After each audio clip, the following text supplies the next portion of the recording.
Hello नमस्कार मेरे प्यारे साथियों। मैं नीरज पटेल स्वागत करता हूं कर्तव्य इंस्टीट्यूट के इस ऑनलाइन प्लेटफॉर्म पर। जैसा कि आप सभी देख ही रहे हैं कि आज हम लोग जो है बात करने वाले हैं बेसिक साइंस के बारे में। जी हाँ, बेसिक साइंस मतलब कि आपके एनसीईआरटी बुक में भी जो साइंस होती है कक्षा 6वीं से लेकर कक्षा 12वीं और कंपटीशन तक की साइंस हम इस वीडियो में या आज की जो अपनी क्लास होंगी इस क्लासों में हम डिस्कशन करेंगे। जैसे आप लोग देखते ही होंगे कि जो एनसीईआरटी बुक्स होती हैं, तो एनसीईआरटी बुक्स में जो साइंस के क्वेश्चन होते हैं वो क्वेश्चन आपके कॉम्पिटिटिव एग्जाम में भी आते हैं। जैसे अभी आगे आपके रेलवे के पेपर लगे हुए हैं, जैसे ग्रुप डी है, एनटीपीसी है। इसके अलावा जो है आपका अन्य स्टेट एग्जाम भी होते हैं, तो उसमें भी आपके स्टैटिक के रूप में या जो जीके का पोर्शन होता है, तो उस जीके के पोर्शन में आपको 2 से 3 क्वेश्चन साइंस के हर एक एग्जाम में देखने को मिलते हैं। तो इन एग्जाम में या इन क्वेश्चनों को हम क्लियर करने के लिए यहाँ पे साइंस की क्लासें लेकर आ रहे हैं। तो इसमें हमें सबसे पहले बात करेंगे कि अच्छा बेसिक साइंस में हम पढ़ते क्या क्या चीज़ है। तो मैं आपको बता दूं कि बेसिक साइंस में जो है, बेसिक साइंस में हमें पढ़ना है केवल तीन साइंस को। बेसिक साइंस में हम साइंस को 3 भागों में तोड़ के पढ़ते हैं। साइंस को हम पढ़ेंगे सर 3 भागों में। 3 भाग कौन कौन से होंगे? तो आप कहेंगे एक भाग होता है हमारा बायोलॉजी का, एक भाग होता है सर हमारा बायोलॉजी का, दूसरा भाग हमारा होता है सर केमिस्ट्री का, और तीसरा भाग होता है सर हमारा फिजिक्स का। तीसरा भाग हमारा कौन सा होता है? फिजिक्स का। मैं आपको बता दूं, देखो बायोलॉजी जो होता है, बायोलॉजी अर्थात सजीवों के अध्ययन के बारे में हम इसे पढ़ते हैं। हिंदी में बोला जाता है सर इसे जीव विज्ञान। बायोलॉजी को हिंदी में कहते हैं हम जीव विज्ञान। केमिस्ट्री को हम हिंदी में बोलते हैं रसायन विज्ञान, रसायन विज्ञान। और सर फिजिक्स को हिंदी में बोला जाता है भौतिक विज्ञान। फिजिक्स को हम हिंदी में कहते हैं भौतिक विज्ञान। आपको विज्ञान की ये 3 शाखाएं पढ़नी होती हैं। कोई भी आपका एग्जाम होता है तो उस एग्जाम में इन 3 शाखाओं से क्वेश्चन आता है। 3 शाखाओं के रूप में हम विज्ञान को यहाँ पे जानते हैं। और एक अन्य होता है जिसे हम बोलते हैं पर्यावरण, इन्वायरमेंट। तो अभी उसकी बात हम नहीं कर रहे हैं, हम कर रहे हैं केवल बेसिक साइंस की। तो साइंस हम 3 भागों में 3 पार्ट्स में पढ़ते हैं। पहला पार्ट सर होता है हमारा बायोलॉजी मतलब जीव विज्ञान का, केमिस्ट्री मतलब रसायन विज्ञान, और फिर होता है सर फिजिक्स से हमारा मतलब कि आपका भौतिक विज्ञान। इसमें मैं आपको बता दूं कि जो बायोलॉजी होता है, तो बायोलॉजी के अंदर हम सर सजीवों के अध्ययन करते हैं। जो सजीव होते हैं, जो लिविंग्स होते हैं, उनके बारे में हम बायोलॉजी के अंदर पढ़ते हैं। बाकी जो नॉन लिविंग्स वस्तुएं होती हैं, पूरे नॉन लिविंग्स जितने भी हैं, वो बनते कैसे हैं, उसकी प्रॉपर्टीज क्या क्या हैं, तो वो सब हम यहाँ पे पढ़ते हैं। वो रिएक्ट कैसे करते हैं, तो वो सब हम केमिस्ट्री के अंदर पढ़ते हैं। और बाकी बचा जो भी है, जैसे आप लोग गति कर पाते हो, आप लोग दौड़ पाते हो, आप किसी वस्तु को जितना दूर फेंकते हो तो कितना ऊपर फेंकें, तो ये चीजें हम सब फिजिक्स के बारे में पढ़ते हैं। तो आज की जो क्लास है, हम इस क्लास में अपनी साइंस को स्टार्ट कर रहे होंगे सर रसायन विज्ञान की कक्षाओं से लेकर। पहले हम पढ़ेंगे रसायन विज्ञान को, रसायन विज्ञान के बाद सर हम पढ़ेंगे बायोलॉजी को, और बायोलॉजी के बाद हम पढ़ेंगे बेसिक फिजिक्स को। तो चलिए मैं सबसे पहले आपको बता देता हूँ कि रसायन विज्ञान का जो है हमारे पास सिलेबस क्या क्या है, सिलेबस में हमें क्या क्या चीज़ें पढ़नी है। तो आपको देखो यहाँ पे सबसे पहले पदार्थ के बारे में पढ़ना है। पदार्थ के बाद आपको पढ़ना है सर एटॉमिक स्ट्रक्चर मतलब परमाणु संरचना। उसके बाद हम पढ़ेंगे मेटल, नॉन मेटल और मेटलॉइड्स के बारे में, मतलब धातु, अधातु और उपधातुओं के बारे में। इसके बाद हम बात करेंगे पेरियोडिक टेबल, आवर्त सारणी की। उसके बाद केमिकल रिएक्शन पढ़ी जाएंगी। केमिकल रिएक्शन के बाद हम पढ़ेंगे कार्बन, और कार्बन के जो यौगिक होते हैं उसके बारे में। उसके बाद हम पढ़ेंगे सर मिश्र धातुओं के बारे में। फिर पढ़ी जाएगी हमारी प्लास्टिक। लास्ट में हम पढ़ेंगे प्लास्टिक। और जो भी बचा है वो एक अदर वीडियो में हम लेकर आ रहे होंगे। जी हाँ, इस वीडियो में हमारा एक क्लास में एक टॉपिक या एक क्लास में एक, आप बोल सकते हो, चैप्टर हम खत्म कर रहे होंगे। जितने भी चैप्टर लिखे हैं यहाँ पे, सबकी केवल आपको एक एक क्लास मिलेगी आपको थ्योरी की, और एक एक क्लास सबकी मिलेगी आपके जो बोले हम तो एमसीक्यूज की। और उसके बाद उसी में हम डालेंगे प्रीवियस ईयर क्वेश्चन जो अभी तक पूछे गए हैं, जो लेटेस्ट पैटर्न बन रहा है उनके बारे में। चलिए मैं आपको केमिस्ट्री की जब बात ही कर रहे हैं, तो मैं आपको केमिस्ट्री के बारे में कुछ एक दो चीज़ें बता देता हूँ कि सबसे पहले जो है केमिस्ट्री शब्द कहाँ से आया था। इसको हम बोलेंगे सर, हिंदी में बोलते हैं रसायन विज्ञान। रसायन विज्ञान की हम शब्द की बात करते हैं, जब टर्म की बात करते हैं कि रसायन विज्ञान टर्म कहाँ से आया है, जी शब्द कहाँ से आया, है ना। शब्द कहाँ से आया ये? शब्द के बाद हम पढ़ेंगे कि इसके फादर कौन है, फादर कौन है, और इसकी स्टडी को क्या कहते हैं, केमिस्ट्री की स्टडी को हम क्या बोलते हैं। देखिए, तो सबसे पहले हम यहाँ पे बात कर रहे होंगे इनके शब्द की। तो जो सर रसायन विज्ञान शब्द है, रसायन विज्ञान हमें मिला था, एक देश है मिस्र, देश का नाम है सर मिस्र, है ना, नाम क्या है, मिस्र। तो शब्द मिला था हमें मिस्र देश से, मिस्र देश से शब्द मिला था, मिस्र भी बोल देते हैं इसे। तो यहाँ से हमें शब्द मिला था। जो शब्द ये बना था, ये बना था सर कीमिया से, है ना, यहाँ पे लिख लो केमिस्ट्री शब्द, केमिस्ट्री शब्द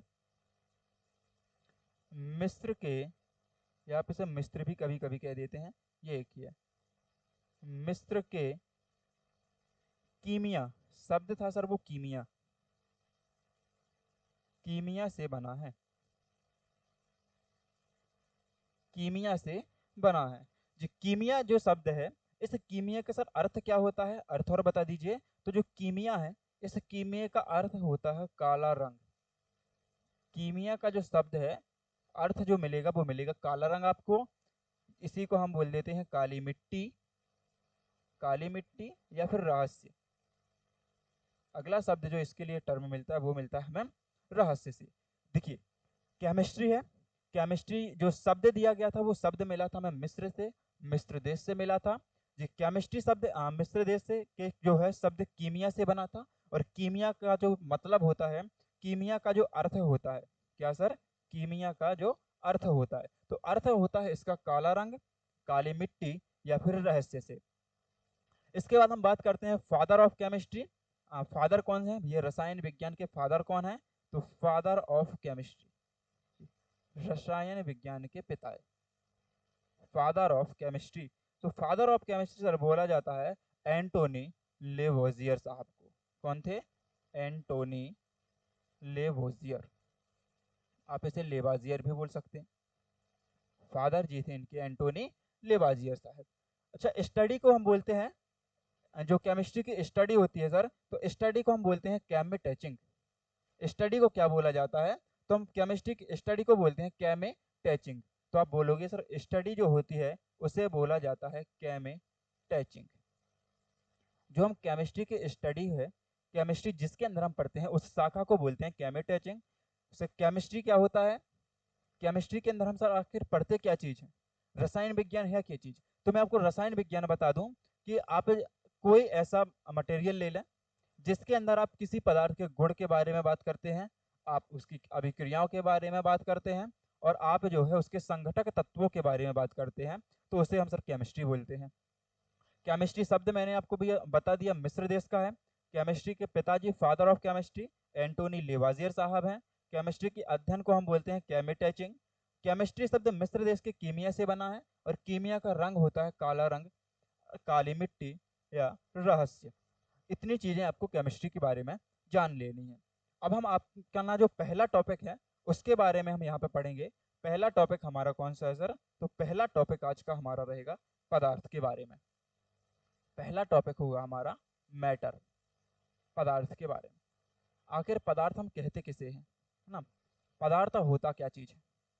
देखो, पदार्थ के लिए आपको सबसे पहले क्या देखना है कि जो पदार्थ होता है, आपके पास जितनी भी चीजें हैं, आपके पास जो जो रखा है वो सर वो सब कुछ है आपका पदार्थ कहलाता है। चाहे आप खुद हो, आपके हाथ में पेन है, आपके आसपास किताबें रखी हुई हैं, आप ऑक्सीजन लेते हैं मतलब आपके पास हवा होती है, आप लाइब्रेरी या घर में जैसे स्टडी टेबल के ऊपर बैठ के पढ़ रहे हैं, आप मोबाइल को सामने खोल के पढ़ रहे हैं, तो जितनी चीजें ये होती हैं सबके सब सर पदार्थ होती हैं। क्या पदार्थ होना, हम किसी को भी पदार्थ कह सकते हैं क्या, हम किसी भी वस्तु को पदार्थ कह सकते हैं। पदार्थ होने के लिए कोई क्राइटेरिया होता है कि नहीं होता है, कि हम किसी को भी ऐसे ही पदार्थ बोल देते हैं। तो मैं कहूँगा सर पदार्थ होने के लिए एक क्राइटेरिया होता है, कुछ भी ऐसा हो जिसके पास हल्का सा द्रव्यमान हो, हल्का सा जिसके पास द्रव्यमान हो और जो स्थान घेरता हो। देखिए, जो स्थान घेरता हो, जो स्थान घेरता हो तथा जिसके पास घेरता हो तथा जिसका द्रव्यमान हो, जो स्थान घेरता हो तथा जिसका कुछ ना कुछ द्रव्यमान होना चाहिए, थोड़ा बहुत भी द्रव्यमान होगा तो सर वो पदार्थ कहलाएगा। द्रव्यमान मतलब, आप द्रव्यमान का मतलब यहाँ से ले सकते हो वजन से। जैसे कोई भी पदार्थ है, कुछ भी वस्तु आपके पास रखी हुई है सर, तो क्या वो चीज, आपको ये देखना है कि क्या वो चीज स्थान घेर रही है, क्या क्या वो स्थान को घेर रही है। स्थान को घेरने से मतलब है कि क्या वो कुछ एरिया कवर कर रही है या नहीं कर रही है, क्या उसके पास थोड़ा बहुत वजन है, उसमें द्रव्यमान है क्या उसका। यदि ये दोनों चीजें हैं तो फिर वो आपका पदार्थ कहलाता है। देखिए, जैसे यहाँ पे मेरे पास रखा हुआ है मेरा ये मोबाइल, ठीक है। अच्छा, मोबाइल को जब मैंने अपने हथेली के ऊपर रखा, या चलिए बोर्ड के ऊपर रख के दिखाता हूँ, तो ये मेरा मोबाइल है, ठीक है। मैंने इसे बोर्ड के ऊपर रखा, तो इसने देखो बोर्ड का ये वाला एरिया कवर कर रहा है ना, देखो मैं आपको दिखा रहा हूँ। अच्छा, ये कुछ बोर्ड का इतना एरिया ये कवर कर रहा है, जो मेरा मोबाइल है वो कुछ बोर्ड का इतना एरिया ये कवर कर रहा है। अच्छा जी, बोर्ड का एरिया तो कवर कर लिया, क्या इसमें कुछ वजन है, तो आप उठाओगे मोबाइल तो आपको वजन ही लगेगा। तो मैं कहूँगा सर मोबाइल में वजन भी है और ये एरिया भी कवर कर रहा है, मतलब ये एक पदार्थ है। आप कहोगे सर बॉटल, तो मैं कहूँगा सर बॉटल भी पदार्थ है। आप जिस कुर्सी पर बैठे हो वो भी पदार्थ है। आपके हाथ में घड़ी है, आपके हाथ में पेन है, सामने बुक्स पड़ी हैं, तो ये सब चीज़ें आपकी मटेरियल कहलाती हैं, पदार्थ कहलाती हैं। तो जैसे मैं आपको लिखवा दूँ, जैसे चेयर हो गया, एग्जाम्पल जैसे चेयर हो गया, जैसे कुर्सी, टेबल, पेन। अच्छा, पानी, क्या पानी आपका स्थान घेरता है? पानी को हम पदार्थ ले सकते हैं कि नहीं ले सकते हैं? पानी, तो सर पानी स्थान घेरता है।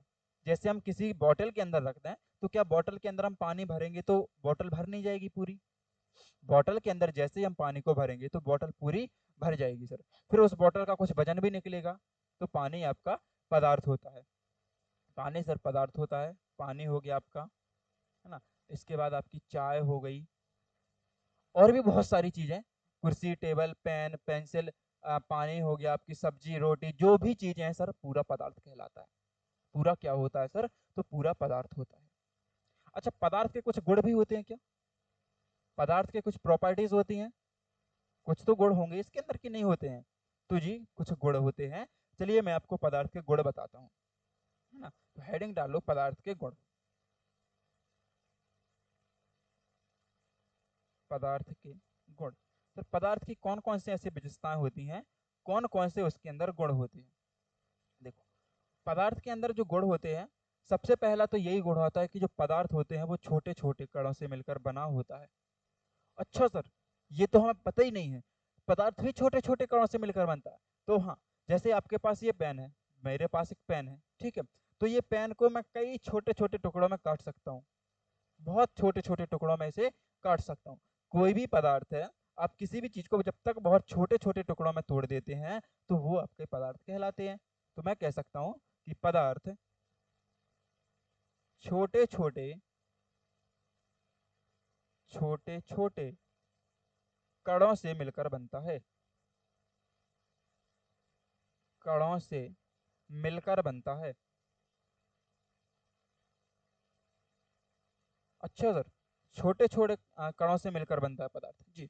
जो छोटे छोटे कण होते फिर इसका भी कुछ नाम होता हो, क्योंकि किसी भी पदार्थ के अंदर कोई एक ऐसा बिंदु तो होता होगा कि जो कभी टूटे ही ना, कभी नष्ट ही ना हो, कभी हम उसको काट ही ना पाए। ऐसा कुछ होता होगा कि नहीं होता होगा? आप बताइए। कोई तो ऐसी स्थिति आएगी कि जिसमें हम उसके उस छोटे से छोटे टुकड़े को भी हम काट ना पाए, छोटे से छोटे टुकड़े को हम काट ना पाए, तो उसे हम क्या कहते हैं सर? पदार्थ का जो सबसे छोटा टुकड़ा होता है सर, हम उसे क्या कहते हैं? तो सर वो कहलाता है आपका परमाणु। क्या होता है? पदार्थ का, पदार्थ का सबसे छोटा कण, सबसे छोटा, मैं इसे अविभाज्य बोल सकता हूँ, है ना, जो अधिक ना टूटे। अविभाज्य कण, सबसे छोटा, अ क्या है यार, विभाज्य कण। जो अविभाज्य कण होता है, अविभाज्य कण परमाणु कहलाता है जी। क्या कहलाता है सर? तो जो पदार्थ का सबसे छोटा कण है ना सर, वो परमाणु कहलाता है। अच्छा जी, परमाणु कहलाता है। पदार्थ का जो सबसे छोटा कण, जो इत्तू सा कण होता है, बिल्कुल जैसे इत्तू सा कण, देखना ये छोटा सा बिंदु जो है ना, छोटा सा बिंदु जी, तो ये छोटा सा बिंदु एक ऐसा बिंदु होगा कि हम इसे और ज्यादा नहीं तोड़ सकते, और जब उस बिंदु को हम और नहीं तोड़ सकते तो सर वो आपका परमाणु कहलाता है। क्या कहलाता है? परमाणु। कहने का मतलब मेरा ये है कि जैसे मान लो ये कोई पदार्थ है, ठीक है, इसको हमने ऐसे छोटे छोटे कई भागों में तोड़ दिया। देखना, जैसे कि मैं छोटा सा मान लो ये बॉक्स बना रहा हूँ लकड़ी का, इस लकड़ी के बॉक्स को मैंने क्या किया कि बहुत छोटे छोटे कणों में ऐसे मैंने काट डाला इसे, ऐसे मैंने इसे काट दिया, पूरे कण को ऐसे मैंने काट दिया, ऐसे ऐसे काट दिया, ऐसे ऐसे, तो जो इसका एक यहाँ पे ये बिंदु बच गया ना छोटा सा, तो जो छोटा सा बिंदु बचता है वो बिंदु कहलाता है हमारा परमाणु, और वो बिंदु ऐसा होता है कि जिसे हम और ज्यादा नहीं तोड़ सकते। ये बात आपको समझ में आई? इतना समझ में आया आपको? समझ में आया हो तो चलिए आगे बात करते हैं पदार्थ की हम अवस्थाओं के बारे में, कि पदार्थ की कितनी अवस्थाएं होती हैं। तो अब यहाँ पे हेडिंग डालिए पदार्थ की अवस्थाएं। सर पदार्थ की अवस्थाएं, पदार्थ की अवस्था। अच्छा, पदार्थ की अवस्था भी होती है? तो जी हाँ, पदार्थ की अवस्था होती है। पदार्थ दो प्रकार की अवस्था में बटा होता है। सर दो अवस्था कौन कौन सी होती हैं? तो मैं पहले यहाँ पे बताऊंगा आपको कि पदार्थ जो है इसकी दो अवस्थाएं होती हैं। कितनी अवस्थाएं होती हैं सर? तो पदार्थ की दो अवस्थाएं होती हैं। दो अवस्था में एक अवस्था होती है आपकी भौतिक अवस्था। कौन सी? तो भौतिक अवस्था। और सर दूसरी अवस्था कहलाती है आपकी रासायनिक अवस्था। रासायनिक अवस्था। ये दोनों क्या होती हैं? इन दोनों में क्या अंतर है सर? भौतिक अवस्था और रासायनिक अवस्था, ये कुछ समझ में नहीं आ रहा मेरे। भौतिक अवस्था मतलब होता है जिसमें हम पदार्थ के भौतिक गुणों के बारे में जानकारी लेते हैं। भौतिक गुण मतलब कि ऐसी अवस्थाएं जिसे हम ऊपर से देख के पहचान लेते हैं। जैसे आपका फूल होता है, तो फूल का हम ऊपर से रंग देख लेते हैं, उसकी हम ऊपर से सुगंध देख लेते हैं। तो जिसे हम अपनी नग्न आंखों से देख सकें वो अवस्थाएं आपकी भौतिक अवस्थाएं होती हैं, और जिसको हम नग्न आंखों से नहीं देख सकते वो अवस्थाएं आपकी रासायनिक अवस्थाएं कहलाती हैं। वो अवस्थाएं आपकी कौन सी होंगी सर? रासायनिक अवस्था। मैं बात कर रहा हूँ नग्न आंखों से तो देख लेंगे, पदार्थ को तो देख लेंगे, लेकिन उसके अंदर जो प्रॉपर्टीज होती हैं उनकी प्रॉपर्टीज को हम, उनके गुणों को नग्न आंखों से नहीं देख सकते। आए समझ में? भौतिक अवस्थाएं और रासायनिक अवस्थाएं। चलिए मैं बात करता हूँ यहाँ पे भौतिक अवस्थाओं की। तो भौतिक यहाँ इसी स्लाइड में देख लो। भौतिक अवस्थाएं जो है सर, भौतिक अवस्थाएं आपकी 5 प्रकार की मानी गई हैं। भौतिक अवस्थाएं ये आपकी कितने प्रकार की हैं? तो भौतिक अवस्थाएं सर 5 प्रकार की हैं। 5 प्रकार कौन कौन से? तो चलिए मैं आपको भौतिक अवस्थाओं के पूरे 5 प्रकार बताता हूँ। देखो, ठोस, द्रव, गैस, प्लाज्मा, और सर एक अवस्था है बॉस आइंस्टीन कंडेंसेट अवस्था, बीईसी, बॉस आइंस्टीन कंडेंसेट अवस्था। भौतिक अवस्थाएं सर 5 प्रकार की होती हैं। ठोस अवस्था, द्रव अवस्था, गैस अवस्था, प्लाज्मा, और बीईसी, बॉस आइंस्टीन कंडेंसेट अवस्था। सर रासायनिक अवस्थाओं की बात करते हैं तो रासायनिक अवस्थाएं 3 प्रकार की होती हैं। रासायनिक अवस्थाएं 3 प्रकार की होती हैं। एक कहलाती है आपकी तत्व मतलब एलिमेंट, सर दूसरी कहलाती है आपकी यौगिक मतलब कंपाउंड, और सर तीसरी होती है आपकी मिक्सर, जिसको हम बोलते हैं मिश्रण। तीसरी भौतिक अवस्था होती है हमारे मिश्रण। हमने पढ़ा कि पदार्थ की अवस्था दो होती हैं, एक भौतिक अवस्था होती है और एक होती है हमारी सर रासायनिक अवस्था। ठीक है, भौतिक अवस्थाएं 5 प्रकार की होती हैं। ठोस, द्रव, गैस, प्लाज्मा, और बॉस कंडेंसेट आइंस्टीन अवस्था। सर रासायनिक अवस्थाएं 3 प्रकार की होती हैं। एक को बोलते हैं तत्व, दूसरा वो होता है यौगिक, और तीसरा होता है मिश्रण।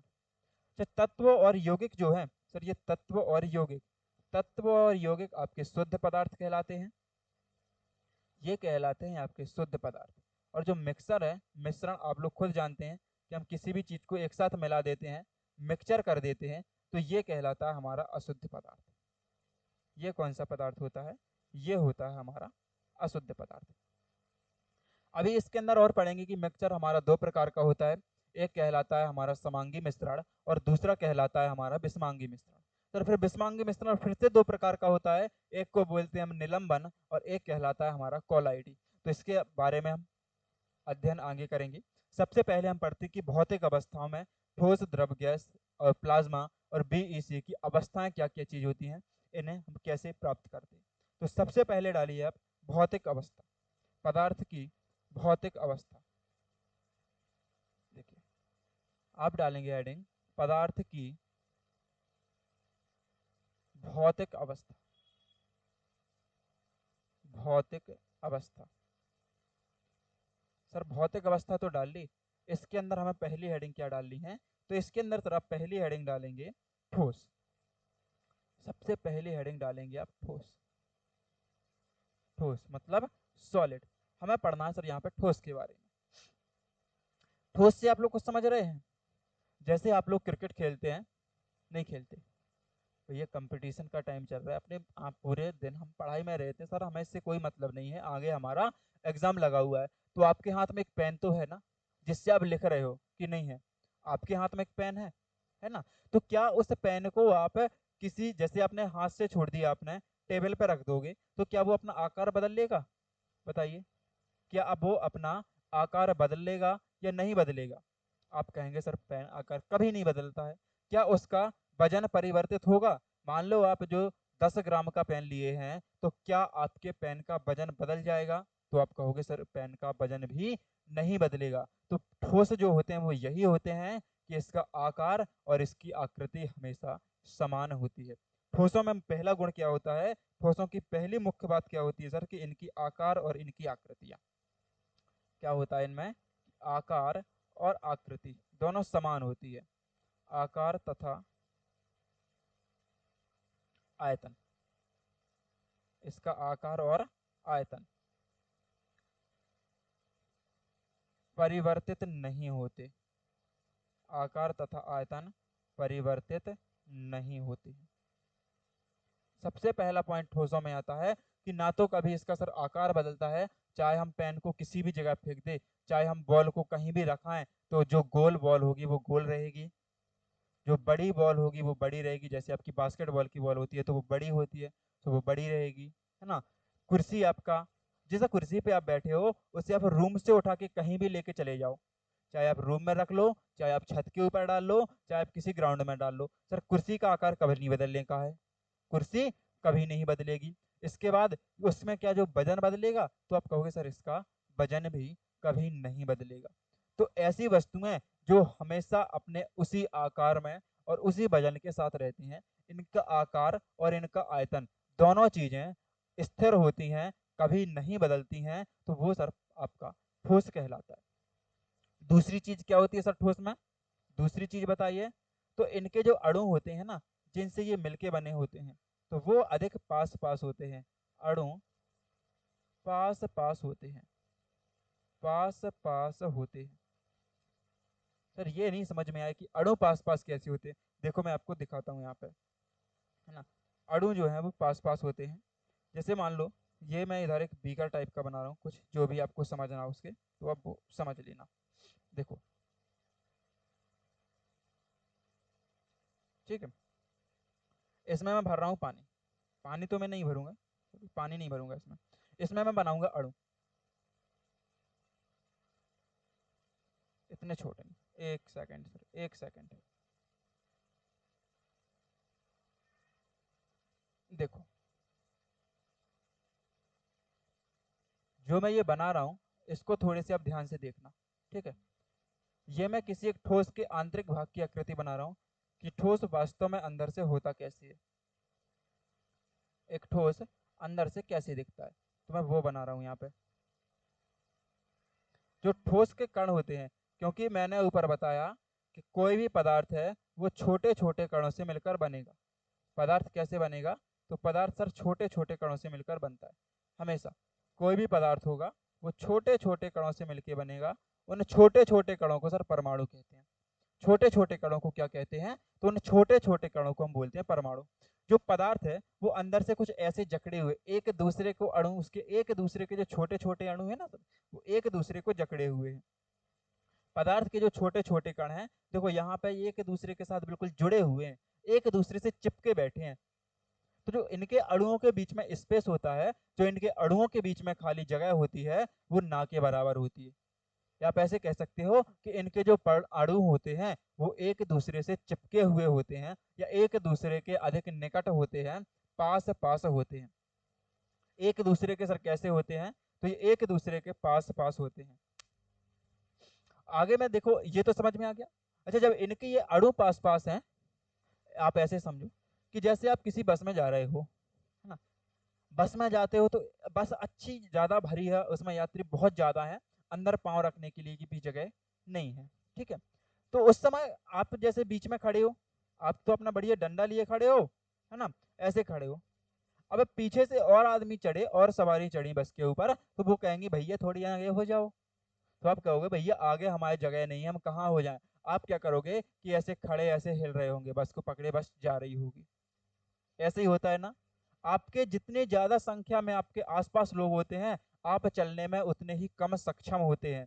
जितनी भीड़ आपके आगे होगी, जितनी भीड़ आपके पीछे होगी, आप चलने में उतने कम सक्षम होंगे, आप उतना कम चल पाएंगे। सर यही चीज अणुओं के बीच में होती है। जितने पास पास अणु होते हैं ना, अणु उतने ही कम गति करते हैं, कम चलते हैं। तो ठोसों की जो एक और बात होती है वो ये कि अणु, जो सर अणु होते हैं, अणु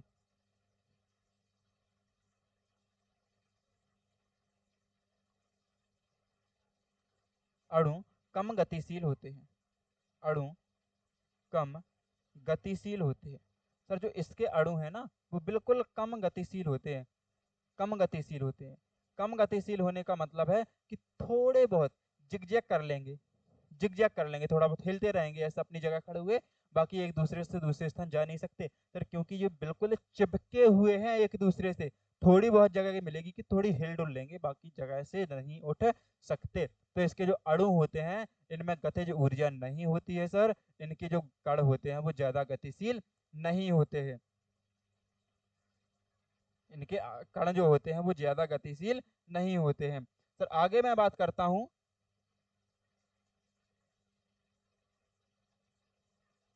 देखो आगे मैं अगर इसी में बात करूं, तो जो आकर्षण बल होता है, आकर्षण बल, आकर्षण बल मतलब होता है एक दूसरे को अपनी ओर खींचने का बल। जो इनके अणु होते हैं, इनके अणुओं के पास आकर्षण बल सबसे ज्यादा होता है। अणु अच्छे दोस्त होते हैं। अरे स्कूल में तुम भी तो ऐसे ही करते थे, जो तुम्हारे घनिष्ठ मित्र थे तुम उसके पास जाके बैठते थे, उन्हें एक दूसरे के साथ बैठते थे, चिपक के बैठते थे, एक दूसरे नहीं चिपकते थे। तो वो इनके साथ भी है।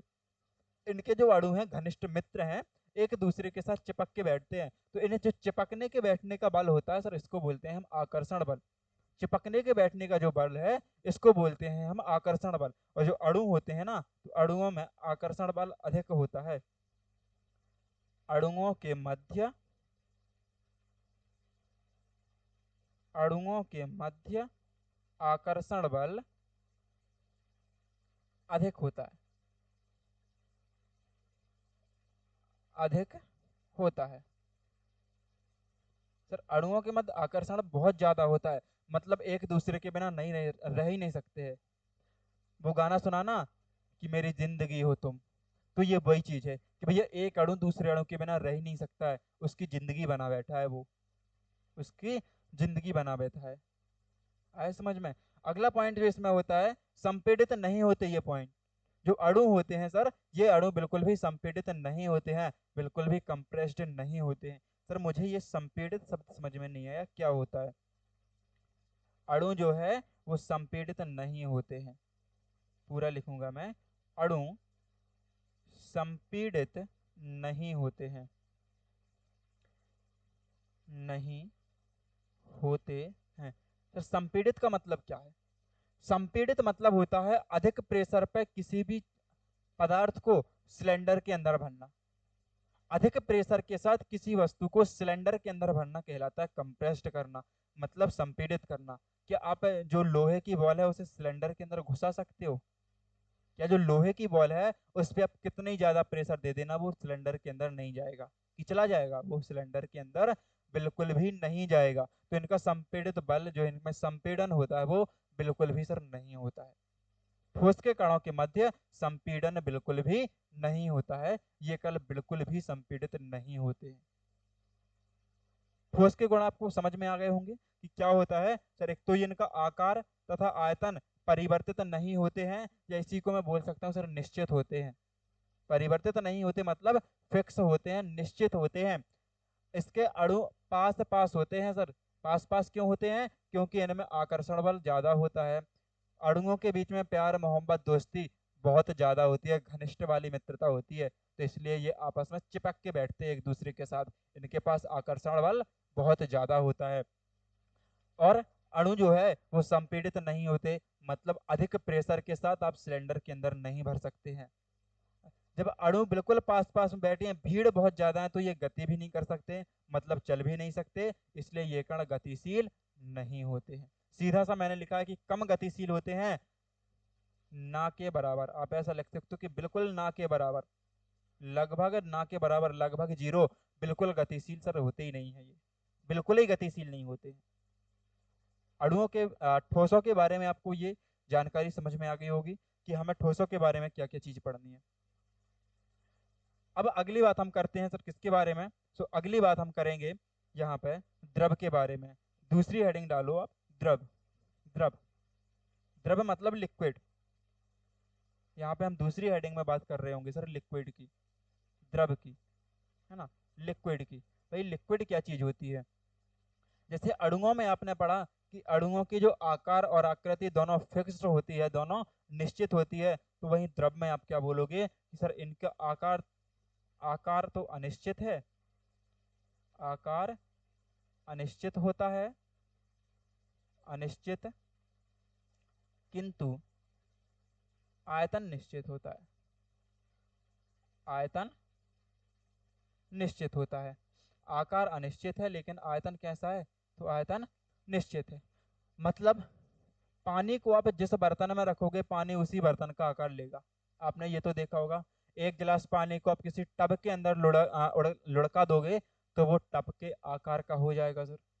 एक गिलास पानी को किसी बोतल में भर दोगे तो वो बोतल का आकार ले लेगा। उसी बोतल को आप फर्श पर लुढ़का दोगे तो पानी फर्श के आकार का हो जाएगा। ये तो तय है कि पानी क्या होता है सर, जिस आकार के बर्तन में रखोगे उसी आकार का हो जाता है। मतलब इसकी आकृति जो है, इसका आकार जो है वो निश्चित नहीं है, अनेक आकार ले सकता है। लेकिन इसका जो आयतन है, इसका जो वजन होता है सर, ये फिक्स होता है। अगर आप 1 लीटर पानी को ले रहे हो तो आप उसे कितने ही बर्तनों में क्यों ना डाल लो, अगर आप पूरा पूरा भरोगे तो सर वो 1 लीटर ही होगा, इससे कम नहीं हो सकता। तो पहला पॉइंट तो क्या है कि आकार इसका निश्चित नहीं है, लेकिन आयतन इसका निश्चित होता है। फिर दूसरी बात करेंगे कि इनके अणुओं के मध्य दोस्ती थोड़ी कम होती है। अणुओं के मध्य आकर्षण बल कम होता है सर। आकर्षण बल ठोसों से कम होता है, कम नहीं होता है, ठोसों से कम होता है, ठोसों से कम होता है।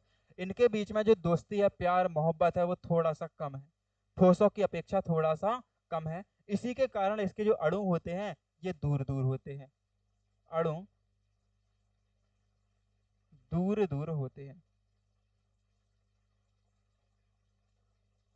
दूर दूर होते हैं अणु। उतने घनिष्ठ मित्र नहीं है ना, प्यार इनके बीच में कम है, तो अणु भी थोड़े से दूर दूर होंगे। वो कैसे? देखो,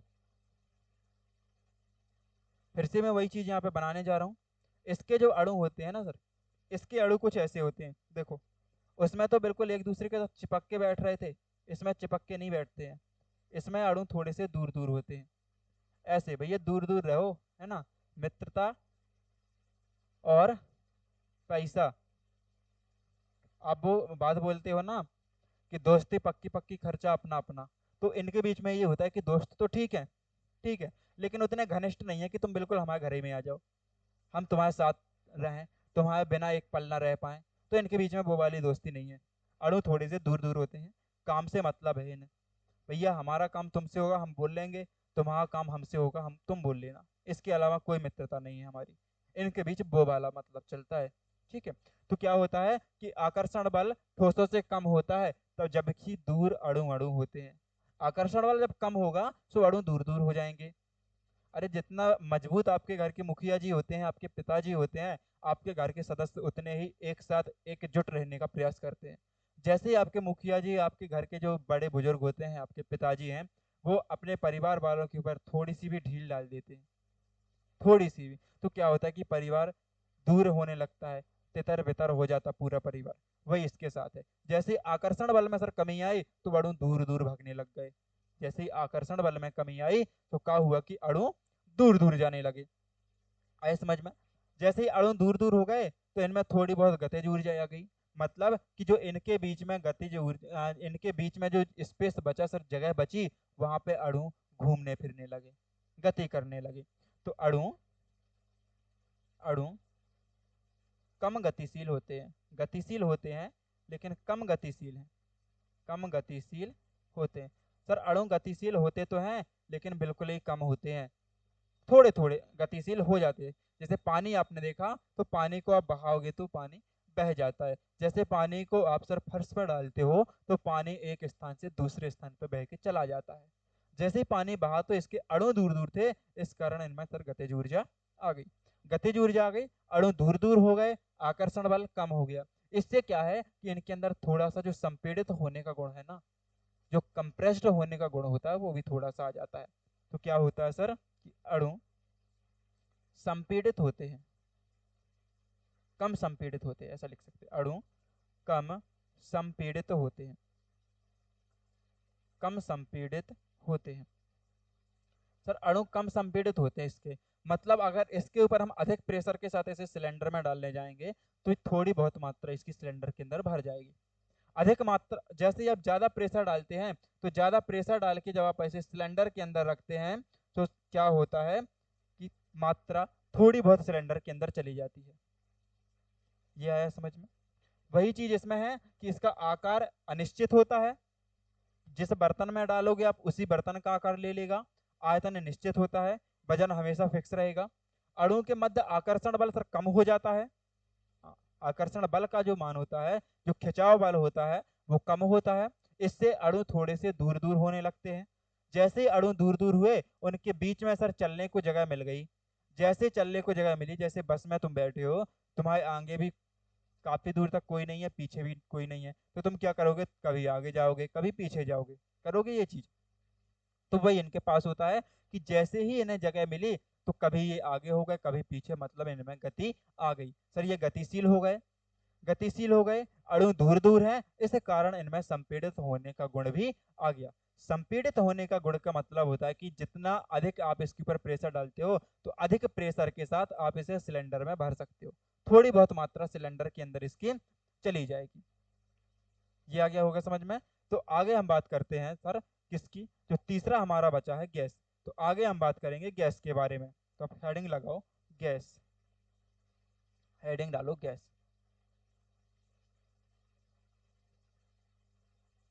गैस हमें पढ़ना है अब गैसों के बारे में कि गैसों के पास कौन कौन से गुण होते हैं। गैसों के पास कौन कौन से गुण होते हैं सर? गैसों के पास गुण होने के लिए वही तीन, इसका देखो, ठोस में आपने क्या पढ़ा? अभी मैं आपको पहले ठोस के याद दिलवा दूं। ठोस में आपने क्या पढ़ा था कि सर अणु पास पास होते हैं, आकार और आयतन दोनों निश्चित होते हैं। फिर आप द्रव के ऊपर गए, सर द्रव में आपने पढ़ा कि इसका आकार अनिश्चित होता है लेकिन आयतन निश्चित होता है। अब पढ़ रहे हो आप गैस के बारे में, तो गैस में आप लिखोगे कि सर ना तो आकार निश्चित है और ना ही आयतन निश्चित है। आप ऐसे लिख सकते हो, आकार तथा आयतन, आकार तथा आयतन दोनों अनिश्चित होते हैं ना, निश्चित नहीं होते, दोनों निश्चित नहीं है, निश्चित नहीं है। निश्चित नहीं है का मतलब होता है सर आप इसको, गैसों को आप कहीं भी एक तो बंद करके नहीं रख सकते, होती सब जगह है लेकिन आप कहीं भी बंद करके नहीं रख सकते। आप बोतल के अंदर भी गैस होती है, सुबह बोतल के आकार की होती है। सर कमरे के अंदर गैस होती है, वो कमरे के आकार की होती है। वायुमंडल में गैस होती है तो वो खुले आसमान में घूमती रहती है। एक तो ये चीज। दूसरी, आप गैस को कभी एक साथ तौल ही नहीं सकते, क्योंकि आप जब इन्हें तौलने जाओगे तो थोड़ी बहुत निकल के फुर्र हो जाएगी ये तो। तब फुर्र हो गई तो भैया इनका ना तो आकार निश्चित है और ना ही आयतन निश्चित है, पहली चीज। ना आकार निश्चित है और ना ही सर इनका आयतन निश्चित है। हम बात करेंगे दूसरी बारे में, इनका जो दूसरा गुण होता है, तो इनके जो है आकर्षण बल, जो अणुओं के मध्य सर आकर्षण बल होता है ना, आकर्षण बल बहुत कम होता है, बहुत कम होता है, बहुत कम होता है सर आकर्षण बल। बहुत कम का मतलब होता है बिल्कुल ना के बराबर। भैया अणु एक दूसरे का मुंह ही नहीं देखना चाहते हैं। जो अणु होते हैं ना इनके, गैसों के जो अणु होते हैं, वो कभी एक दूसरे की शक्ल देखना पसंद नहीं करते, एक दूसरे के पास नहीं आना चाहते। जब एक दूसरे के सर पास नहीं आएंगे तो क्या होगा कि इनमें गतिज ऊर्जा होती है, मतलब अणु गतिशील होते हैं, अणु अधिक गतिशील होते हैं सर, अधिक गतिशील होते हैं। चलिए अणु गतिशील भी हो गए, है ना। अणु दूर दूर होते हैं, आप ये भी बोल सकते हो, जब आकर्षण बल नहीं है तो अणु कैसे हो गए सर, अणु दूर दूर होते हैं, अणु दूर दूर होते हैं। चलिए अणु भी दूर दूर हो गए। इनमें संपीड़ित बहुत ज्यादा होता है ना, इसके अणु संपीड़ित होते हैं, अणु संपीड़ित होते हैं जी। अणु कैसे होते हैं सर, तो अणु होते हैं इनके संपीड़ित, अणु संपीड़ित होते हैं। कैसे सर, आकार आयतन दोनों अनिश्चित होते हैं, कोई भी निश्चित नहीं होता है। अणु बहुत दूर दूर होते हैं, एक दूसरे का मुंह ही नहीं देखना चाहते हैं। अधिक गतिशील भी कण हो जाते हैं, जब कोई आकर्षण बल उनके बीच नहीं रहेगा, जब आकर्षण बल नहीं रहेगा तो अणु दूर दूर हो जाएंगे सर, है ना। अणु संपीड़ित होते हैं, मतलब जो एलपीजी आपके सिलेंडरों में सर भरी जाती है, एलपीजी वो एक गैस होती है, एलपीजी जो है वो गैस होती है, उसे अधिक प्रेशर के साथ हम सिलेंडर के अंदर भर देते हैं, अधिक प्रेशर के साथ सिलेंडर के अंदर भर देते हैं। तो जब गैसों को प्रेशर के साथ अधिक प्रेशर के साथ जब हम सिलेंडर में भरेंगे तो वो कहलाता है संपीड़ित होना, वो गुण कहलाता है, कौन सा गुण कहलाता है आपका, संपीड़ित, कंप्रेस्ड। तो अणु, गैस, तीनों चीजें हम पढ़ चुके हैं सर कि देखो ठोस में क्या होता है, ठोस में आकार आयतन दोनों निश्चित होते हैं, गैस में आकार भी निश्चित, लेकिन इसका सॉरी गैस के अंदर क्या होता है, ना तो आकार निश्चित होता है और ना ही आयतन निश्चित होता है। द्रव के अंदर क्या होता है कि द्रव में सर आकार तो अनिश्चित होता है लेकिन आयतन इसका निश्चित होता है। ठोसों के मध्य बात करेंगे हम आकर्षण बल की, तो ठोसों में आकर्षण बल बहुत ज्यादा होता है, द्रव में आकर्षण बल ठोसों से थोड़ा कम होता है, गैस में आकर्षण बल बिल्कुल जीरो होता है, मतलब बहुत कम होता है। तीसरी बात करेंगे हम संपीड़ित होने की, तो ठोस बिल्कुल भी संपीड़ित नहीं होते हैं, द्रव थोड़ा बहुत संपीड़ित हो जाते हैं, लेकिन गैस अधिक संपीड़ित होती है। ठोस के कण गतिशील बिल्कुल भी नहीं होते हैं, द्रव थोड़ा बहुत गतिशील होते हैं, गैस बहुत ज्यादा गतिशील होती है, पता ही नहीं चलता भैया किधर चली गई।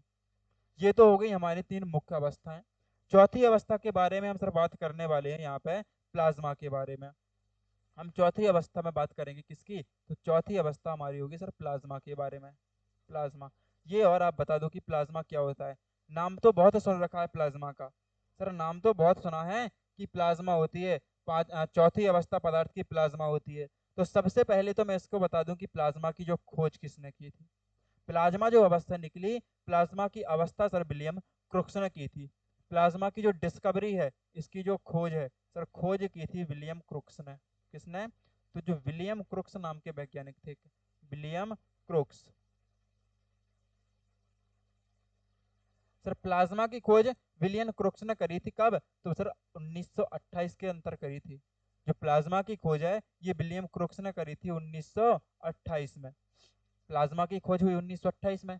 अब ये प्लाज्मा अवस्था होती क्या है, मुझे यही समझ में नहीं आ रहा है, प्लाज्मा अवस्था होती क्या है। तो सर मुक्त जो इलेक्ट्रॉन होते हैं ना, कोई भी पदार्थ, इलेक्ट्रॉन के बारे में आप आगे पदार्थ में पढ़ोगे, जब चैप्टर नंबर आप पदार्थ पढ़ोगे, तो सॉरी पदार्थ नहीं, अब जब धातु अधातु और पेरियोडिक टेबल पढ़ोगे तो वहां पे आपको इलेक्ट्रॉन के बारे में एक से एक चीजें बताई जाएंगी। अभी आप केवल ये समझो कि किसी पदार्थ से इलेक्ट्रॉन निकलने की, जो मुक्त इलेक्ट्रॉन होते हैं, किसी भी पदार्थ से इलेक्ट्रॉन जब निकलते हैं तो उस समय जो अवस्था बनती है सर, उसे प्लाज्मा अवस्था कहते हैं, मुक्त इलेक्ट्रॉन की अवस्था होती है। आप ऐसे लिख सकते हो कि यह है मुक्त इलेक्ट्रॉन की अवस्था होती है। मुक्त इलेक्ट्रॉन की अवस्था है सर, ये इलेक्ट्रॉन की अवस्था, मुक्त इलेक्ट्रॉन की अवस्था। सर मुक्त इलेक्ट्रॉन की अवस्था ये क्या है?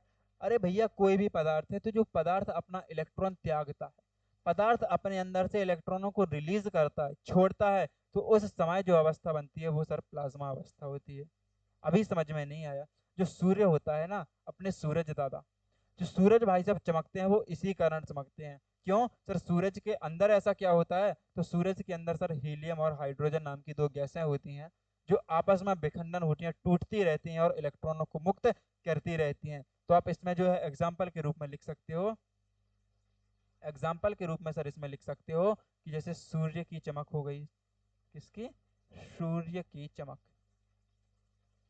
सूर्य चमकता है आपका। सर दूसरा लिख सकते हो, जो बिजली कड़कती है ना, बिजली, बिजली की चमक हो गई, बिजली की चमक। ये जब बिजली कड़कती है तो इसे बोल देते हैं आपके भैया चंदा मामा। चंदा मामा भी तो चमक जाते कभी कभी, स्टार्स, तारे, उसकी चमक हो गई। उसके बाद हो गया जो फ्लोरेसेंट ट्यूबलाइट, ट्यूबलाइट्स होती है। सर फ्लोरेसेंट ट्यूबलाइट क्या होती है? तो फ्लोरेसेंट ट्यूबलाइट जो होती है, जो हमारे घरों में सफेद कलर की ट्यूबलाइट लगाई जाती है, सफेद कलर की ट्यूबलाइट, जो फ्लोरेसेंट ट्यूबलाइट होती है, उसमें भी आपकी प्लाज्मा अवस्था बनती है। कैसे बनती है सर? फ्लोरेसेंट ट्यूबलाइट, आप यहाँ पे चलो लिख ही लो उसको, है ना, फ्लोरेसेंट ट्यूबलाइट,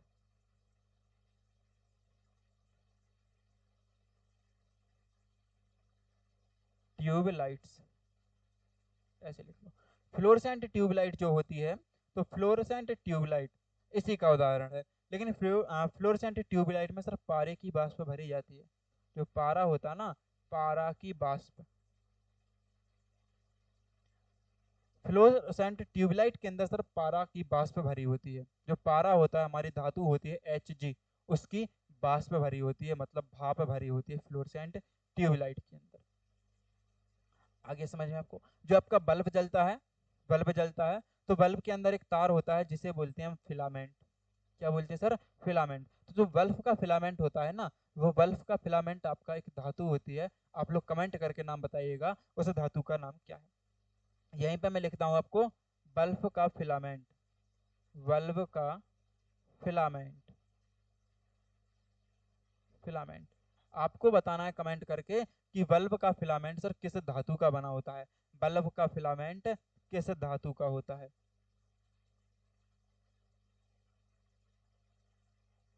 किस धातु का होता है, आप लोग याद कर लो। जब तक मैं आपको थोड़ी सी जो है बीईसी, बॉस आइंस्टीन कंडेंसेट अवस्था के बारे में बता देता हूँ, तब तक आप इसका आंसर जो है कमेंट कर दीजिएगा। आप अगली हेडिंग डाल सकते हैं बीईसी, बॉस कंडेंसेट या Bose Einstein condensate, B E C number 5।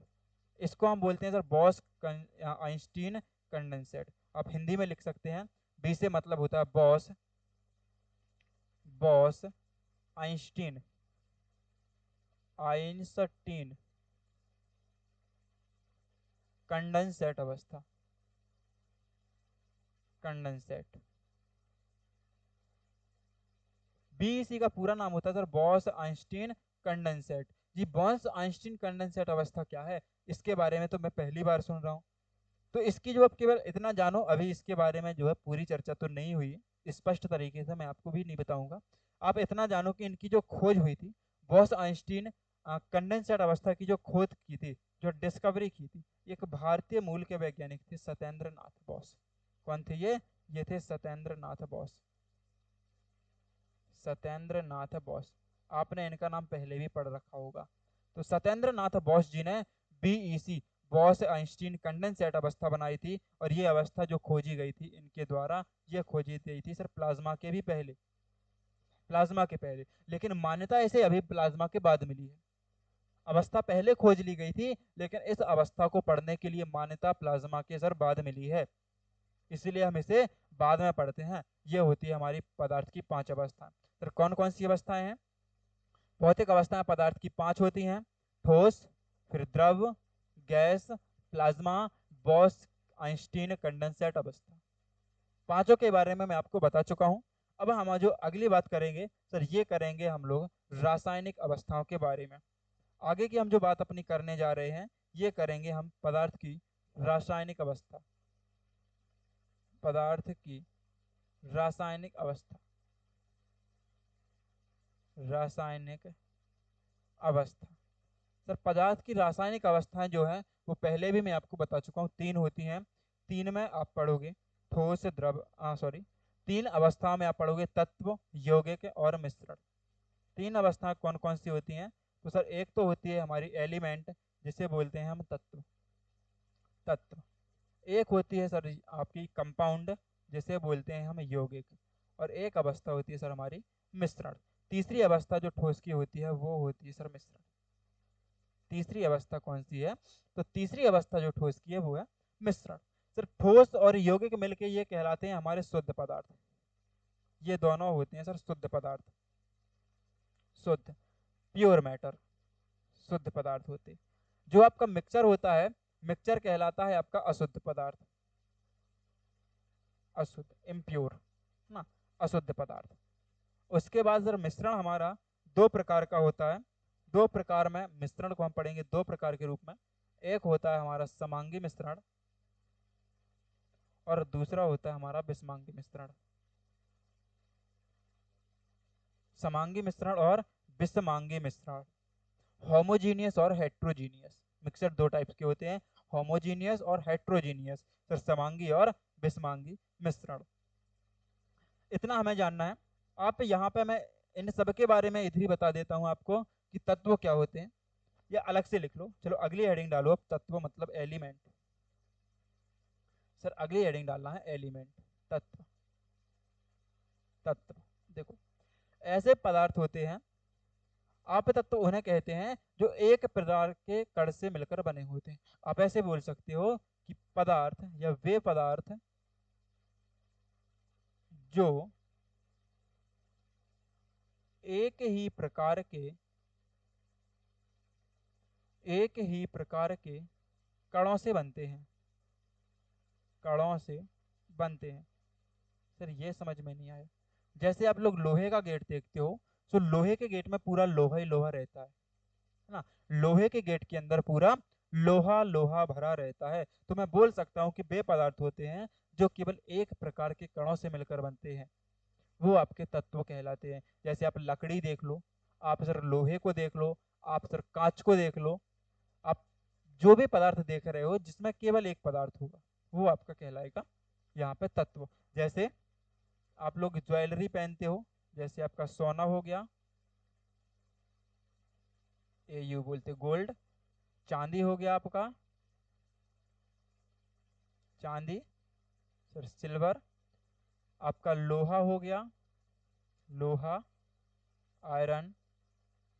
और भी जैसे बहुत सारे पदार्थ होते हैं, जैसे आप लोग कॉपर देखते हो, Cu कॉपर हो गया, सोडियम हो गया। तो इतने सारे पदार्थ जो हैं, इसको मैं आपको एटसेट्रा के आगे दिखा देता हूँ, ETC, मतलब बहुत सारे पदार्थ होते हैं। तत्वों की हम बात करें तो अभी तक सर हमारे आवर्त सारणी में या पूरे ब्रह्मांड में सर 118 तत्व, तत्वों की संख्या 118 है। तत्व वे होते हैं जिनके कण एक प्रकार से बने होते हैं, या वे पदार्थ जो एक ही प्रकार के कणों से मिलकर बनते हैं, तत्व कहलाते हैं। जैसे सोना हो गया, चांदी हो गया, लोहा, कॉपर।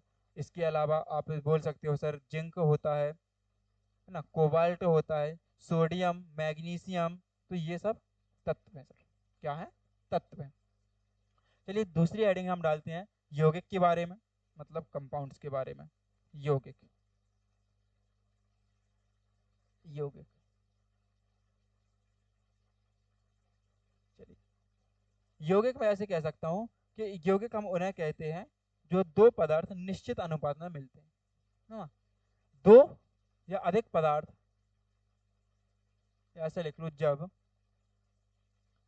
दो या अधिक पदार्थ,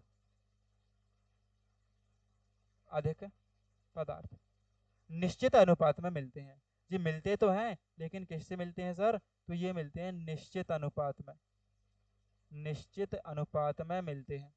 जब दो या अधिक पदार्थ निश्चित अनुपात में मिलते हैं तो यौगिक बनता है। सर जब दो निश्चित अनुपात में मिलेंगे तभी जाके यौगिक बनेगा, यौगिक बनता है। जैसे आप लोग पानी को तो देखते हो ना, आपने हमेशा पढ़ा होगा कि पानी का फॉर्मूला सर H2O होता है, जल का फॉर्मूला, वाटर का फॉर्मूला H2 होता है। तो H2O आपका बताता है कि इसमें जो हाइड्रोजन और ऑक्सीजन है वो 2:1 में है। हाइड्रोजन और ऑक्सीजन 2:1 के अंदर होता है। इसी के साथ आप लोगों ने कार्बन डाइऑक्साइड गैस का नाम सुना होगा, CO2। Sir carbon dioxide gas होती है, हम लोग बाहर निकालते हैं ना, शरीर के अंदर से बाहर निकाली जाती है कार्बन डाइऑक्साइड। इसमें कार्बन और ऑक्सीजन का अनुपात होता है सर 1:2। अगला आप जानते होंगे जैसे अमोनिया होता है, NH3 होता है। नाइट्रोजन और हाइड्रोजन का अनुपात होता है सर 1:3। नाइट्रोजन और हाइड्रोजन का अनुपात होता है सर 1:3। तो ये फिक्स रेशियो है। जब आप दो हाइड्रोजन और एक ऑक्सीजन को मिलाओगे पानी आपका तभी बनेगा, अन्यथा पानी नहीं बनेगा। जब कार्बन का एक अणु लोगे और ऑक्सीजन के दो अणु लोगे सर तभी जाके कार्बन डाइऑक्साइड बनेगा, अन्यथा कार्बन डाइऑक्साइड भी नहीं बनेगा। अमोनिया बनाने के लिए एक आपको नाइट्रोजन चाहिए सर, इसके साथ में एक और 3 आपको हाइड्रोजन चाहिए, तब जाके अमोनिया बनेगा। और आपको देखना है तो मैं और आपको बता देता हूँ, जैसे मैथेन होता है CH4, बायोगैस का मुख्य घटक सर मैथेन होता है, और इसे बनाने के लिए आपको कार्बन 1:1 में चाहिए और हाइड्रोजन आपको 4:1 में चाहिए। और आपको जो भी यौगिक चाहिए, कुछ भी आप कोई भी फॉर्मूला सर पढ़ते हैं, हम कोई भी सूत्र पढ़ते हैं तो सूत्र हमेशा यौगिक कहलाते हैं। यहाँ पे मैं आपको पॉइंट लिखे देता हूँ कि विज्ञान के सभी सूत्र है ना, विज्ञान के सभी सूत्र, सर नोट की बात है ये, विज्ञान के जितने भी सूत्र हैं वो सब सूत्र क्या कहलाते हैं सर, यौगिक कहलाते हैं। नोट विशेष करके आप लिखना इस चीज को कि विज्ञान के सभी सूत्र, सभी सूत्र, सर जितने भी फॉर्मूला हैं साइंस में वो सब फॉर्मूला हमारे यौगिक कहलाते हैं। सब फॉर्मूले क्या होते हैं सर, यौगिक होते हैं, सबके सब यौगिक होते हैं, है ना। ये आपके लिए एक नोट की बात मैंने बता दी है कि जितने भी इसमें फॉर्मूला होंगे वो सब फॉर्मूला क्या होंगे सर, सबके सब यौगिक होंगे, जितने भी होते हैं। कोई भी आप फॉर्मूला पढ़ो वो यौगिक होता है। इतना है समझ में। एक और आप यहीं पे लिख लो, यहाँ पे जैसे हमने पढ़ा CH4 है ना, CH4 आपका कहलाता है मैथेन, ये बायोगैस का मुख्य घटक होता है। CH4 कहलाता है मैथेन, ये बायोगैस का मुख्य घटक है सर, कहे का बायोगैस का मुख्य घटक है, मुख्य घटक। आप बायोगैस जब पढ़ोगे तो बायोगैस के अंदर मुख्य घटक का काम कर रहा होगा CH4, मतलब कि सर मैथेन। यौगिक वे पदार्थ होते हैं जो दो या दो से ज्यादा पदार्थ जब निश्चित अनुपात में मिलते हैं तो सर निश्चित अनुपात में मिलने पर जो बनते हैं वो यौगिक कहलाते हैं, वो यौगिक होते हैं।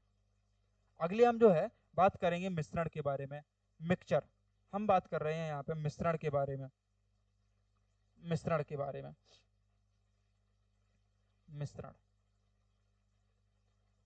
सर यौगिक के अंदर तो हमने क्या किया था कि दो पदार्थों को निश्चित अनुपात में मिला दिया था, है ना। यहाँ पे हम लिख सकते हैं कि पदार्थों को अनिश्चित अनुपात में, जो बिना मात्रा के, है ना, पदार्थों का अनिश्चित अनुपात में मिलना,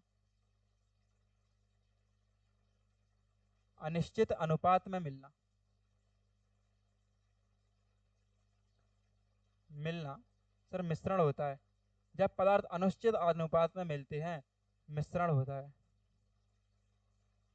कोई भी पदार्थ आप अनिश्चित अनुपात में मिला दो, मतलब कितनी भी मात्रा उठाओ कहीं से भी उठाओ, वो सब एक साथ गड्ढ बड्ढ करती है, आप सब कुछ मिला दो सर, वो कहलाता है हमारा क्या, तो वो होता है सर मिश्रण। किसी भी पदार्थ को आप अनिश्चित अनुपात में, उसकी आपको मात्रा पता नहीं है आप कितना मिलाते हो, तो वो हमारा सर मिश्रण बनेगा। मिश्रण मैं आपको पहले ही बता चुका हूँ 2 प्रकार का होता है सर। फर्स्ट होता है समांगी मिश्रण, समांगी ऐसा होता है जिसमें अणु आपको नग्न आंखों से ना दिखाई दे। मैं परिभाषा में लिखता हूं, इसके अणु, अणु नग्न आंखों से नहीं दिखाई देते हैं, नग्न आंखों से नहीं दिखते हैं। अणु जो सर होते हैं वो नग्न आंखों से नहीं दिखते हैं। समझ में नहीं आया सर, नग्न आंखों से एक मतलब क्या होता है? नहीं दिखते हैं। जैसे आप पानी के अंदर नमक घोल देते हो, जैसे भी आप पानी के अंदर नमक घोल देते हो, तो क्या जो नमक और पानी का मिश्रण होता है आपको वो दिखता है? जैसे भी आप पानी के अंदर नमक घोलते हो, तो क्या नमक और पानी का मिश्रण आपको दिखता है? तो आप कहोगे सर नहीं दिखता, तो वो आपका समांगी मिश्रण होता है। एग्जाम्पल में आप लिख लेना, जल, धन, नमक का मिश्रण। नमक का मिश्रण सर, जो पानी और नमक का मिश्रण होता है वो हमारा कहलाता है समांगी मिश्रण। दूसरी यहीं पे मैं आपसे बात कर रहा हूँ बिस्मांगी मिश्रण की। दूसरी मैं बात किसकी कर रहा हूँ सर? तो दूसरी बात मैं करूंगा बिस्मांगी मिश्रण की। बिस्मांगी मिश्रण जी, बिस्मांगी मिश्रण ऐसा मिश्रण होता है कि जिसमें हम उसके जो कण हम घोलते हैं ना, तो कणों को हम सर नग्न आंखों से देख लेते हैं। जैसे, समझ में नहीं आया? जैसे आप पानी के अंदर मिट्टी को डाल दो, पानी के अंदर आप मिट्टी को डाल दो, तो थोड़ी समय बाद आप देखोगे कि मिट्टी और पानी आपको दोनों स्पष्ट रूप से दिखेंगे। पानी के अंदर आप रेता को डाल दो, बालू को डाल दो, बजरी को डाल दो, तो वो आपको स्पष्ट रूप से दिखाई देंगे। तो ये कहलाता है बिस्मांगी मिश्रण। अणु, मैं लिखूंगा अणु नग्न आंखों से, नग्न आंखों से स्पष्ट दिखाई देते हैं, स्पष्ट दिखाई देते हैं। सर इसके अणु नग्न आंखों से हमें स्पष्ट दिखाई दे देते हैं। समांगी मिश्रण में अणु हमें बिल्कुल नहीं दिखते हैं, एक दूसरे में मिक्सचर अच्छी तरीके से बन जाता है। सर बिस्मांगी मिश्रण में अणु अच्छे से दिखते हैं, इन्हें हम नग्न आंखों से देख सकते हैं। जैसे आप पानी के अंदर किसी भी कंकड़ वगैरह को घोल देते हो, आप मिट्टी वगैरह को घोल देते हो, तो सर वो कहलाता है हमारा बिस्मांगी मिश्रण। चलिए मैं आपको एक बार बता देता हूँ कि आज हमने क्या क्या पढ़ा है। आज हमने सर सबसे पहले रसायन विज्ञान के बारे में पढ़ा था। रसायन विज्ञान जो टर्म दिया था, शब्द आया जो था सो मिस्र देश से आया था। फादर ऑफ केमिस्ट्री सर हमारे एंटोनी लेवोजियर साहब थे। स्टडी को हम केमिटैचिंग बोलते हैं। केमिस्ट्री शब्द का जो उद्गम हुआ था, केमिस्ट्री शब्द जो बना था वो सर मिस्र देश के कीमिया शब्द से बना था। और कीमिया का अर्थ होता है सर क्या? काला रंग या फिर काली मिट्टी, या उसी को हम बोलते हैं रास। सर उसके बाद हमने बात की पदार्थ के बारे में। तो जो स्थान घेरता है जिसका कुछ द्रव्यमान होता है वो पदार्थ होता है। जैसे कुर्सी, टेबल, पेन, पानी, चाय, जितने भी आप अपने आसपास वस्तुएं देखते हो वो सब वस्तुएं पदार्थ कहलाती हैं। सर पदार्थ के गुणों के बारे में बात करें तो दो मेजर गुण होते हैं। पदार्थ छोटे छोटे कणों से मिलकर बना होता है, और जिन छोटे कणों से मिलकर बना होता है उन्हें हम परमाणु की संज्ञा देते हैं, परमाणु कहते हैं। सर आगे देखेंगे तो पदार्थ की अवस्थाएं पढ़ी, दो अवस्थाएं होती हैं, भौतिक अवस्था और रासायनिक अवस्था। भौतिक अवस्थाएं 5 होती हैं, ठोस, द्रव, gas, plasma, BEC, boss Einstein condensate. रासायनिक अवस्थाएं 3 होती हैं, तत्व, यौगिक, मिश्रण। सर इसके बारे में हमने ठोस के आकार पढ़े, आकार आयतन निश्चित होते हैं, अणु पास पास होते हैं, आकर्षण बल अधिक होता है, अणुओं के मध्य जो है गतिशीलता कम होती है, और अणु संपीड़ित नहीं होते हैं। सर यही बात हमने पढ़ी द्रव में, आकार अनिश्चित किंतु आयतन निश्चित होता है, अणु के मध्य आकर्षण बल थोड़ा सा कम होता है, अणु थोड़ी गतिशील होते हैं ना, अणु ठोसों की अपेक्षा थोड़ी दूर दूर होते हैं, और अणु जो है कम संपीड़ित होते हैं। सर इसके बाद हमने बात की गैसों की। तो गैसों में आकार तथा आयतन दोनों निश्चित होते हैं, आकर्षण बल बिल्कुल कम होता है, अणु अधिक गतिशील होते हैं, अणु संपीड़ित होते हैं, और अणु दूर दूर होते हैं। सर इसके बाद हमने बात की है प्लाज्मा की। तो प्लाज्मा की हमने सबसे पहले बात की खोज की। तो प्लाज्मा की खोज सर 1928 के अंदर विलियम क्रुक्स नामक वैज्ञानिक ने की थी। इलेक्ट्रॉन कहलाती है मुक्त इलेक्ट्रॉनों के जो है सर वो प्लाज्मा कहलाती है पदार्थ के अंदर से इलेक्ट्रॉन को रिलीज करना, पदार्थ के अंदर से इलेक्ट्रॉन को मुक्त करना कहलाता है प्लाज्मा। उसके बाद जैसे सूर्य की चमक हो गई, बिजली की चमक, जो फ्लोरसेंटा होता है उसकी चमक आप बोल सकते हो। सर मैंने यहाँ पे आपको क्वेश्चन दिया था कि जो है बल्ब का फिलामेंट किस धातु का बना होता है? बल्ब का फिलामेंट, कुछ लोगों का आंसर आया भी है, जिनको नहीं पता वो देख लो। तो बल्ब का फिलामेंट जो बना होता है सर टंगस्टन का, टंगस्टन का। टंगस्टन एक मिश्र धातु होती है, ये अधिक ताप सह लेती है, इसका गलनांक बहुत अधिक होता है। टंगस्टन धातु का बना होता है बल्ब का फिलामेंट। इसके बारे में हमने बात की बीईसी के बारे में, बॉस आइंस्टीन कंडेंसेट अवस्था के बारे में। बॉस आइंस्टीन कंडेंसन की खोज 1924 में हुई थी और खोज करने वाले थे भारतीय वैज्ञानिक सत्येंद्रनाथ बॉस। इसके बाद हमने बात की रासायनिक अवस्थाएं तीन प्रकार की, तत्व, यौगिक, मिश्रण। फिर तत्व शुद्ध पदार्थ होते हैं, मिश्रण अशुद्ध पदार्थ होते हैं। मिश्रण दो प्रकार का होता है, समांगी और विषमांगी मिश्रण। इसके बाद हमने बात की तत्व की, तो वे पदार्थ जो एक ही प्रकार से मिलकर बने होते हैं तत्व कहलाते हैं, जैसे लोहा, सोना, चांदी। इसके बाद हम बात करेंगे यौगिक की, तो वे पदार्थ होते हैं जो दो या दो से अधिक पदार्थों की निश्चित अनुपात में एक फिक्स्ड रेशियो में मिलकर बनते हैं, सो यौगिक कहलाते हैं। जितने भी साइंस के, सर ये बात याद रख लेना, जितने भी साइंस के आपके फॉर्मूलेज होते हैं, जितने भी फॉर्मूलेज हैं सबके सब यौगिक कहलाते हैं। इसके बाद हमने बात की मिश्रण की, तो पदार्थ जो अनिश्चित अनुपात में मिलते हैं वो मिश्रण कहलाते हैं। मिश्रण दो प्रकार के हैं, समांगी मिश्रण, विषमांगी मिश्रण। जिसके अणु हम स्पष्ट तरीके से सर देख लेते हैं वो विषमांगी मिश्रण होते हैं, और जिसके अणु स्पष्ट तरीके से नहीं दिखते हैं वो समांगी मिश्रण होते हैं। आप सब लोग कमेंट करके बताइए आज की क्लास आपको कैसी लगी। मिलते हैं अपने अगले चैप्टर के साथ। अगला चैप्टर सर हमारा कौन सा होगा? तो अगला चैप्टर जो हमारा होगा वो होगा सर परमाणु संरचना, एटॉमिक नंबर। मिलते हैं आपके इसी तरीके की अगली क्लास के साथ, तब तक के लिए धन्यवाद।